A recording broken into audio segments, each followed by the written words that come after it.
একটা জিনিস দেখানোর জন্য এই ভিডিওটা করতে হচ্ছে আপনাদের কাছে। দেখুন, আমি বাইং করেছি কোথায়? এই যে দাগটা দেখতে পাচ্ছেন, এখানে হচ্ছে আমার বাইং হয়েছে। এইখানটা বাইং হয়েছে আর এখন মার্কেট এখানে চলছে। তাহলে আপনারা কি করে আমি এইখানটায় বাইং করলাম যেখান থেকে মার্কেটটা ঘুরে গেল? একেবারে যেখান থেকে মার্কেটটা ঘুরেছে ঠিক সেইখান থেকে আমার বাইং হয়েছে, অর্থাৎ এন্ট্রি হয়েছে।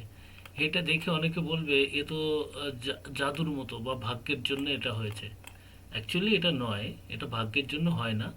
এর জন্য অনেক প্র্যাকটিস দরকার হয় যে এইখান থেকে মার্কেটটা উপরে ঘুরে যাবে। এটা জানার জন্য প্র্যাকটিস করতে হয়, পড়াশোনা করতে হয়, অনেক ব্যাপার স্যাপার রয়েছে এবং অবশ্যই স্ট্র্যাটেজি তো আছেই আছে, সেগুলো আপনাদের শিখতে হবে। তো আপনাদের দেখানোর জন্য এই ছোট্ট একটা ভিডিও আমি করলাম। যদি আপনাদের ভালো লাগে তাহলে অবশ্যই একটা লাইক দেবেন। নমস্কার।